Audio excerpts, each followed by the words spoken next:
तो असाध्य मूढ़ गर्भ, कि एक तो स्त्री जो है कह रहे हैं शीतांगी निरपत्रपा, है ना, कि लज्जा त्याग दे।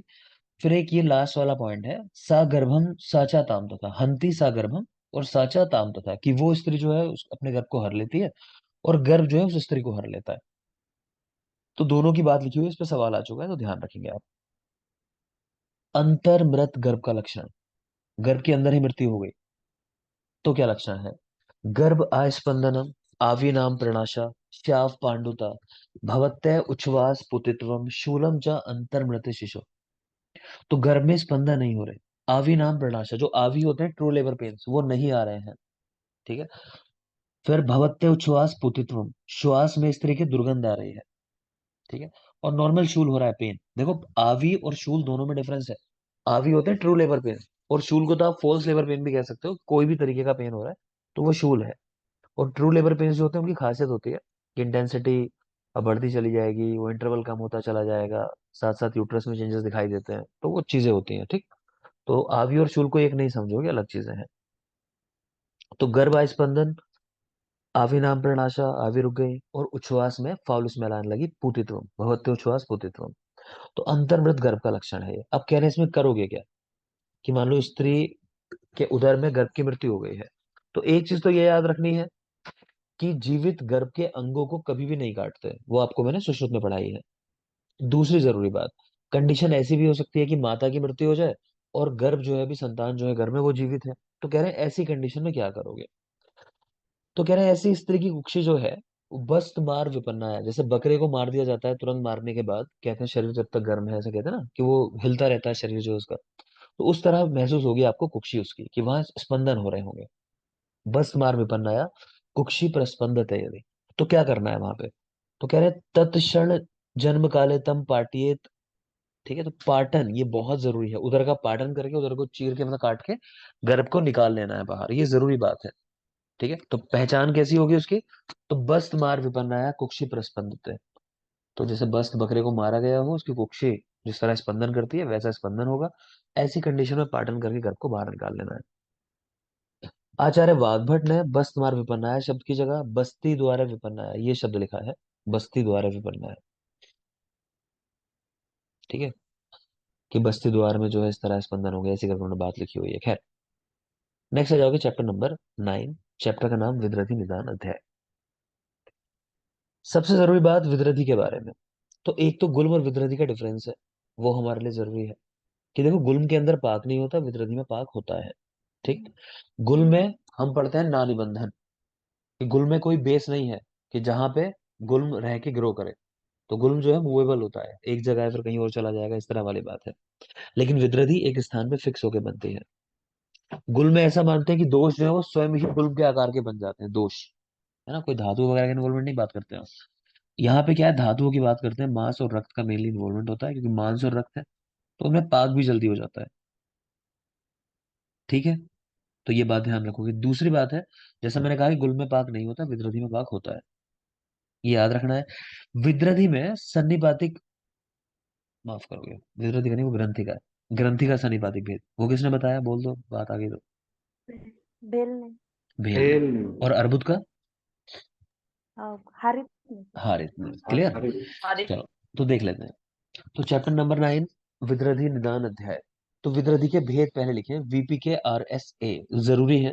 विद्रथी के 6 भेद होते हैं, आपको बिल्कुल रटे हुए होने चाहिए, इसमें सवाल आता है।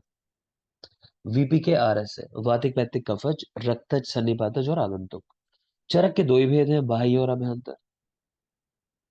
बाह्य वाला तो उसका स्थान बता रहे हैं कि मांस, स्नायु, त्वचा, इन स्थानों पे होती है बाह्य विद्रथी। तो मांस, स्नायु और त्वचा, मस्त करके वर्ड हम याद रखते हैं कि बाह्य विद्रथी मस्त है, मतलब मांस में, स्नायु में और त्वचा में। कंडरा आभा महारुजा, देखने में कंडरा जैसी होती है और उसमें पेन बहुत ज्यादा होता है, कह रहे हैं महारुजा। कंडरा आभा महारुजा। सुश्रुत ने दुष्य क्या बताया? तो एक ट्रिक लिख लो जो हम याद रखते हैं, हम ऐसा रखते हैं कि तेरी मेम की विद्रथी अस्थि के आश्रित, मतलब तेरी मेम को, मतलब मैम कहते हैं ना, टीचर, तेरी मैम की, ऐसा लिख लो, तेरी मैम की विद्रथी, तेरी मैम, मैम यानी टीचर, तेरी मैम की विद्रथी अस्थि के आश्रित, अस्थि के आश्रित मतलब अस्थि जो है आश्रय है। और तेरी में मतलब त्वचा, रक्त, मांस और मेद। तेरी त्वचा, रक्त, मैम मतलब मेद और मांस। अस्थि के आश्रित वो अस्थि है।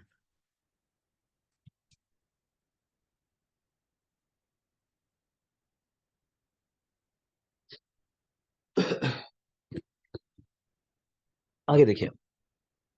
तो तेरी मैम की विधृति अस्थि के आश्रित। नेक्स्ट चलेंगे। महामूलम रुजावंतम व्रतम चाप्य अथवा आयतम तमाहुर विदृति धीरा विज्ञेया साचा षड्विधा। ठीक है। तो महामूल होता है इसमें, रुजा होती है, व्रत है, चाप्य अथवा आयतम तो व्रत या आयत, तमाहुर विदृति धीरा विज्ञेय साचा षड्विधा, 6 प्रकार के। देखो पहली लाइन जो है वो जरूरी है। उस पर रखकर ऐसे सवाल आ चुके हैं कि ये क्या है। श्लोक रख के दे दिया, महामूलम रुजावंतम व्रतम चाप्य अथवा आयतम। विदृति है, ग्रंथि है, गुल्म है, ऐसा करिए। ठीक है, या अर्बुद है। तो आपको पहचानना आना चाहिए कि ये श्लोक जो है जहाँ व्रत और आयत की बात हुई है, तो ये क्या है, विदृति। क्लियर। आगे देखिए। वातिक विदृति, चित्र उत्थान प्रपाकश्च। इसका लक्षण बता रहे हैं मेन।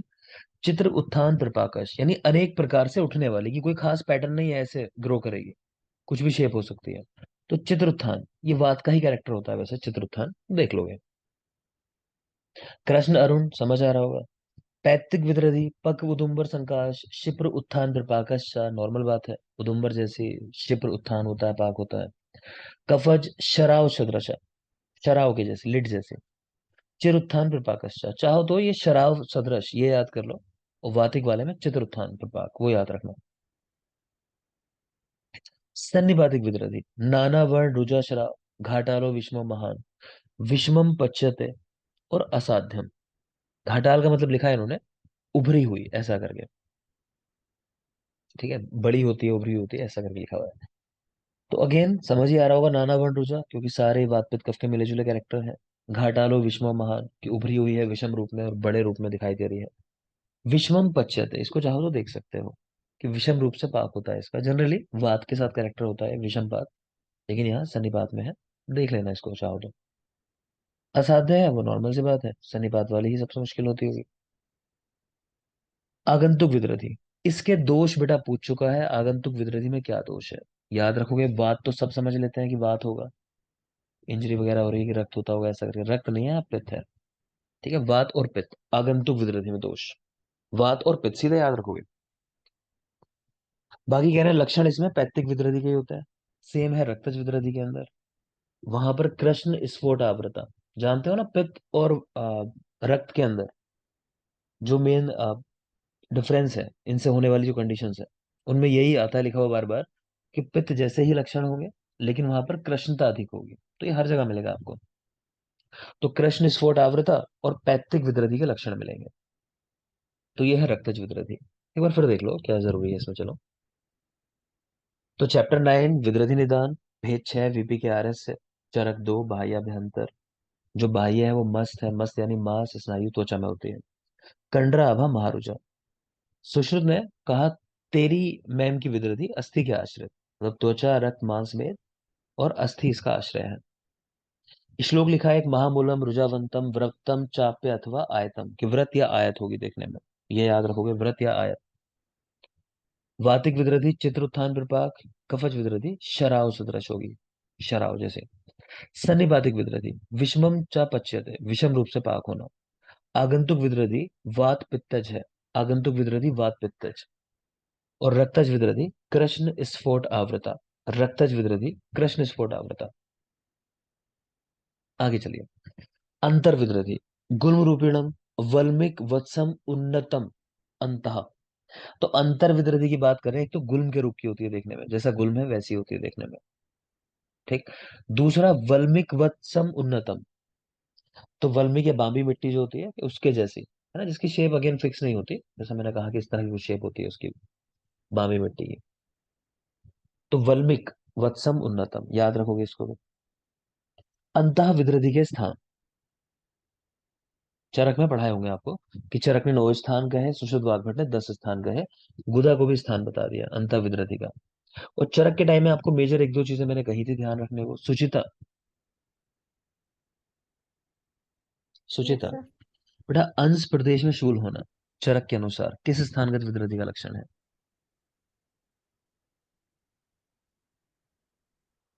सर और कोई? वाटर। सर उदर या गर्भ। नाभि। कुक्षी, उदर या कुक्षी, नाभि ना नहीं बेटा, कुक्षी। उदर या कुक्षी एक ही बात है ना? सुमित, सही बता रहे हो आप। ठीक है, बाकी लोग नहीं बोल रहे, कितनी गलत बात है। वहां पूरा पढ़ा ही नहीं होगा सुश्रुत के टाइम, चरक के टाइम पे सिर्फ एक आध ही पॉइंट का डिस्कशन हुआ होगा, जिनमें से एक है अंश प्रदेश में शूल होना, और बताया भी होगा कैसे रिलेट करना है। ये एक्टोपिक प्रेगनेंसी रप्चर के जी साथ भी है, सर। वहां भी सवाल आता है, शोल्डर पेन क्यों होता है। देखो चलो आगे। दलहन ने यकृत को कालखंडा कहा और क्लोम को तिलक कहा। दलहन यकृत को कालखंडा और क्लोम को तिलक कहा। दाएं भाग में यकृत और क्लोम होता है, दाएं भाग में यकृत और क्लोम, और वाम भाग में कह रहे हैं प्लीहा और फुफ्फुस। तो देख लोगे, दाएं साइड यकृत और क्लोम। तो क्लोम मेनली याद रखना है, उसके लिए बात सारी पढ़ी जा रही है। तो क्लोम का स्थान किधर होता है? शरीर के दाएं हिस्से में है, याद रखना। ठीक है, हृदय के नीचे की ओर दाएं हिस्से में। और वाम भाग में कह रहे हैं प्लीहा और फुफ्फुस में। प्लीहा भी आप जानते हो वाम में होता है ना? फुफ्फुस कंफ्यूज कर रहा होगा, लेकिन लिखा है तो याद करना है। तो वाम भाग में प्लीहा और फुफ्फुस। तिलक का निर्माण कैसे होता है? तिलक डाउटफुल है वैसे तो, लेकिन फिर भी लिख दिया कि शोणित किट से उत्पत्ति होती है, रक्त के किट भाग से इसकी उत्पत्ति होती है, तिलक की। मुझे आज रिमाइंड करा देना, आप लोग को कल्प स्थान के नोट्स देने हैं, क्योंकि यहाँ कल्प शुरू कराना है मुझे अब अगला। ठीक है, दिए नहीं है शायद मैंने कल्प के नोट्स अभी यहाँ। तो अगर नहीं दिए हैं तो एक मैसेज डाल देना ग्रुप में, प्रोवाइड कर दूंगा, तो जल्दी आ जाएंगे हम वहाँ। तो तिलक का निर्माण शोणित के किट से होता है। सभी मर्म स्थान में उत्पन्न विद्रति कष्ट साध्य होती है, समझ ही आ रहा होगा। हृदय, बस्ती, नाभि, सन्निपातिक, और ऐसी विद्रति जिसमें ऊपरी हिस्से से श्राव हो रहा हो, मतलब मुख से श्राव होता हो, तो कह रहे हैं ऐसी असाध्य होती है। तो हम याद रखते हैं कि बहन की सन्निपातिक विद्रति जो है, याद रखने के लिए बहन यानी बस्ती, हृदय, नाभि, और यहाँ लिखा सन्निपातिक। ठीक है, बहन की सन्निपातिक विद्रति जो है साध्य है, बाकी ऊपर से श्राव जिसमें होता हो। नेक्स्ट देखो, चरक नाभि विद्रति, उसका लक्षण बता रहे हैं। पक्व प्रभिन्नासु ऊर्ध्वजासु मुखात श्रावा श्रवस्ते, अधोजासु गुदात, उभयतस्तु नाभिजासु। क्या लिख रहे हैं? मतलब नाभि विद्रति क्या, ये ऐसा लिख रहे हैं कि विद्रति अगर नाभि के ऊपर है और उसमें पाक हो जाए, फट जाए, तो उसके श्राव जो होंगे मुख से होंगे, ये ऐसी बात लिखी हुई है। अगर नीचे है नाभि के तो गुदा से श्राव होंगे। कह रहे हैं अगर दोनों स्थानों पर है कोई विद्रति ऐसी है कॉमन, की नाभि के ऊपर भी है कुछ नीचे भी है हिस्सा, तो दोनों जगह से श्राव होंगे उसके, ये बात लिखी हुई है। तो बहुत नॉर्मल सी बात है, लेकिन बस लिख दी है तो लिख दी है। नेक्स्ट आ जाती है रक्तज विद्रति। कह रहे हैं ये क्यों होती है? स्त्री नाम अप्रजाता नाम प्रजाता नाम तथा अहिते दाह ज्वर करो घोरो जायते रक्त विद्रति। रक्तज विद्रति कुर्यात कुक्षो मक्कल संज्ञातम। तो लिख रहे हैं कि जो स्त्री को मान लो प्रसव का समय पूर्ण नहीं हुआ था, ठीक है, तो उसमें दोषों की वजह से ऐसा हो जाता है, रक्तज विद्रति बन जाए। या फिर सम्यक रूप से प्रजाता हुई, फिर उसने अहित पदार्थों का सेवन किया जो मना की गई चीजें, उस वजह से हो सकती है। तो इसमें घोर, दाह, ज्वर ये चीजें होती हैं, और इसकी वजह से मक्कल में मक्कल शूल भी होता है, मतलब मक्कल शूल होना रक्तज विद्रति की वजह से। और इस मक्कल शूल की बात कर रहे हैं कि 7 दिन में शांत ना होने पर इसमें पाक हो जाता है, और पाक हो जाएगा तो फिर इसकी फिर चिकित्सा करोगे पाक के हिसाब से जो करना चाहिए, है ना? शल्य चिकित्सा। ठीक है, तो 7 दिन में शांत ना होने पर पाक हो जाता है। गुल्म और विद्रति का भेद लिखा हुआ है, काफी जरूरी है कि गुल्म में पाक नहीं होता। गुल्म ना निबंधन है, मतलब कहीं कोई बेस नहीं है उसका। गुल्म में दोष स्वयं गुल्म के आकार के हो जाते हैं, जबकि विद्रति में मांस और रक्त का इन्वॉल्वमेंट होता है, वहां पाक भी होता है। जबकि आप जानते हो मनीषा, हाँ जी सर। बेटा मैंने कहा कि गुल्म में पाक नहीं होता, लेकिन क्या चरक ने कुछ अलग स्टेटमेंट दिया है गुल्म के बारे में? सर चरक ने पैतृक गुण के बारे में 3 अवस्थाएं दी हैं, चलो ठीक है, लेकिन तो यहाँ पाप के लिए नहीं बताया। ठीक है, तो यहाँ लिखी हुई है, कोई ना देख पाया हो तो देख लेना। तो चरक, पैतृक गुल्म, आम, पच्यमान और पक्वावस्था, ये तीनों बताई हैं। ठीक है, आम, पच्यमान और पक्वावस्था तीनों का उल्लेख किया है चरक ने। याद रखना, अदरवाइज गुल में पाक नहीं होना, ये जनरल स्टेटमेंट है। आगे चलते हैं। पीछे आपने श्लोक देखा विद्रथी का, जिसमें वर्ड आया था वृत्तम आयतम, हमने वहां से आइडेंटिफाई किया उसको। यहाँ देख पा रहे हो गुल्म का श्लोक लिखा हुआ है, तो इसको भी आपको आइडेंटिफाई करना आना चाहिए। कह रहे हैं, हृदय नाभि और अंतरे, हृदय और नाभि के मध्य ग्रंथि संचारो यदि वह आचला, की ग्रंथि बन जाती है। हो सकता है कि संचारी हो, मूव करे, हो सकता है ना मूव करे। संचारो यदि वह आचला। वृत्तश्चा अप्य चय अपचयवान, ऐसा लिखा है वृत्तश्चा। ठीक है, चय अपचयवान, कि व्रत है, राउंड शेप है, प्लस कभी साइज बढ़ेगा उसका, कभी डिक्रीज करेगा, कभी चय होगा उसमें, कभी अपचय होगा। ठीक। सा गुल्म इति कीर्तिता। तो ये भी आपको पहचानना है श्लोक, कि ये श्लोक किसका है। लास्ट का वर्ड नहीं देगा, बस इतना रख के बाकी पूछ लेगा। हृदय नाभि के मध्य होने वाला, संचारी असंचारी। ठीक है। व्रत, चैप चैवान, तो क्या है, तो गुल्म है। ये भी आपको पहचानना है। नेक्स्ट देखो, अस्थि विदृधि, अस्थि के अंदर विदृधि हो जाए। ठीक है, तो तेन ज्वलन एव दह्यते, कि ऐसा लगता है कि जल रहा हो अंदर से। मेद के समान श्राव होता है, मेद प्रभ श्राव होना, याद रखना। और सर्वदोषज सन्निपात की वजह से होती है। अस्थि विदृधि, जलने जैसा महसूस होना अंदर से, और मेद जैसा श्राव होता है, ये भी याद रखोगे। और कंडीशन कैसी है, सन्निपातिक कंडीशन है। ये वो है पॉइंट जो हमने डिस्कस किया था अभी, कि विदृधि के कितने स्थान है, वो सारी बात। तो यहाँ देखोगे वन बाय वन देखेंगे किस स्थानगत विदृधि से क्या होता है। ठीक है, एंड है इस चैप्टर का। तो बेटा सबसे पहले गुदा, वात निरोधस्तु। देख लेना, गुदा के अंदर विदृधि होने से वायु का अवरोध, हर एक पॉइंट जरूरी है सुश्रुत में। चरक में नहीं थे जरूरी, वहां मैंने मेनली अंश के ऊपर फोकस किया था, बाकी दो पॉइंट और हैं, वो अभी देखेंगे इसी के साथ। तो वहां अंश में शूल होता है, कुक्षी में विदृधि होने पे, चरक में वो लिखा हुआ था। यहाँ देख पा रहे हो अभी, गुदा में विदृधि होने पर वात निरोध, वायु का अवरोध। बस्ती में कृच्छ अल्प मूत्रता, ये नॉर्मल बात है, इसमें नहीं आता सवाल। नाभि में हिक्का तथा आटोप, नाभि में विदृधि होगी तो हिक्का आटोप, स्पेशली याद रखना, सवाल ऐसा भी आ चुका है। क्या होता है, हिक्का होता है, आटोप होता है, दोनों होते हैं, ऐसा करके भी सवाल आ चुका है। तो हिक्का और आटोप दोनों होते हैं नाभि में। कुक्षो मारुत कोपनम, कुक्षी में है तो वायु का कोप, नीचे देखो चरक का लिखा हुआ पॉइंट, कि कुक्षी जायाम अंश शूलम, यहाँ मार्क किया हुआ है स्पेशली। कटी पृष्ठ ग्रह तीव्रो वंक्षण उत्थे तु विद्रथे, स्पेशली याद रखना कि वंक्षण प्रदेश में लिखा हुआ है कटी पृष्ठ ग्रह, वंक्षण में। जबकि चरक ने यही बात वृक में विद्रथी होने पे लिखा हुआ है, यहाँ लिखा हुआ है देखो, चरक वाले पॉइंट ये, कि वृक में पृष्ठ कटी ग्रह, वहां ऐसा लिखा हुआ है। यहाँ जबकि कहाँ देख रहे हो, वंक्षण के अंदर कटी पृष्ठ ग्रह। ठीक है, यहाँ भी लिखा है, अगर वहां नहीं देख पा रहे हो तो कलर चेंज कर लेता हूँ उसका। ये देखो, ये भी लिखा हुआ है, वृक जायानाम, पृष्ठ कटी ग्रह, चरक का पॉइंट। बात समझ रहे हो। तो सुश्रुत ने तो लिखा है वंक्षण के अंदर कटी पृष्ठ ग्रह, कटी और पृष्ठ में जकड़ाहट हो जाना, मतलब इस हिस्से में। ठीक है, तो वंक्षण में विदृधि होने पे। और चरक ने ये बात लिखी है वृक के अंदर होने पे, किडनी में होने में। और देखो, वृक के पार्श्व संकोच, सुश्रुत ने वृक में लिखा पार्श्व संकुचित हो जाना, पार्श्व संकोच। ठीक। और वहां देखो, चरक ने वंक्षण में क्या लिखा है, शक्ति सदन। छोड़ो, फिर सिंपल सी बात याद रखो, कि वंक्षण और वृक वो सुश्रुत और चरक के उल्टे हैं बिल्कुल। सुश्रुत ने जो वंक्षण में लिखा है, चरक ने वो वृक में लिखा है, इतना तो जरूर याद रखना।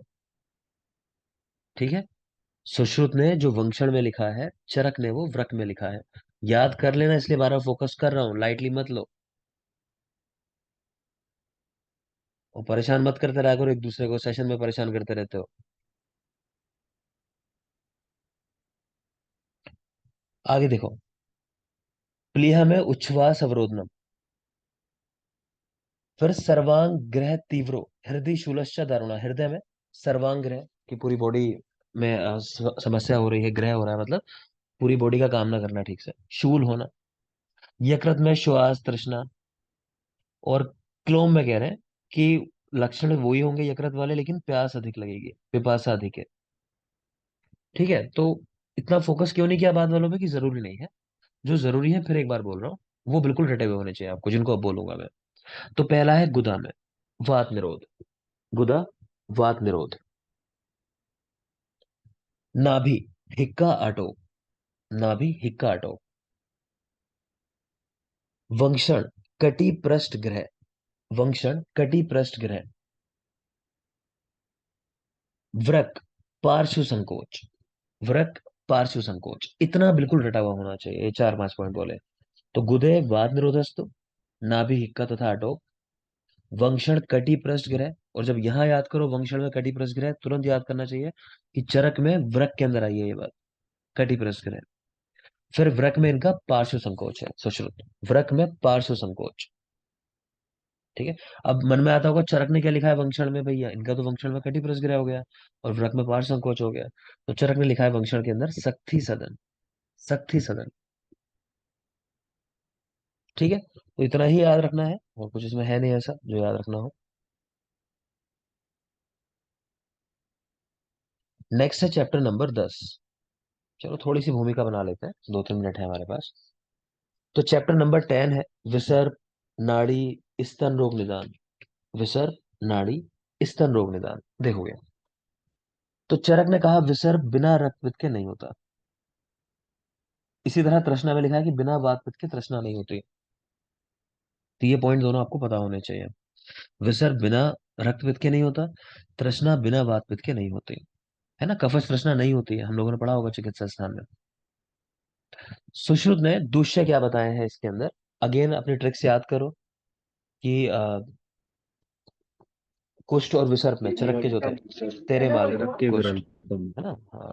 तो विरलतम करके कह लो चाहे तो ना, तेरे माल को कुष्ठ, और वहां तेलीराम तूमर। तो याद ही है आपको सुश्रुत यानी तूमर यानी त्वचा मांसरक, यहाँ वही तेलीराम आ गया। माफ करें, तेरा माल चरक का। सबको पता है ना, सब पढ़ा रखा है आपको। वातिक विसर्प, तो कह रहे हैं वातिक ज्वर के लक्षण मिलते हैं। इसमें विषम गंडहर ऐसा करके वर्ड आया, मतलब विस्फोट लिखे हुए हैं कि विषम विस्फोट मिलते हैं। कोई खास बात नहीं है। पैतृक में द्रुत गति, शतज प्रकाश, श्रोतज करदम निभा। तो द्रुत गति यानी जल्दी से बढ़ने वाला, फैलने वाला। बाकी शतज प्रकाश, तो यानी रक्त वर्ण है। शतज यानी शत के बाद, इंजरी के बाद रेड कलर दिखाई देता है ना ब्लड का, तो वैसा शतज प्रकाश। और श्रोतज करदम निभा, मतलब कृष्णांजन के समान कह रहे हैं, दिखाई देता है वर्ण। श्रोतांजन कह लो आप। तो श्रोतज करदम निभा।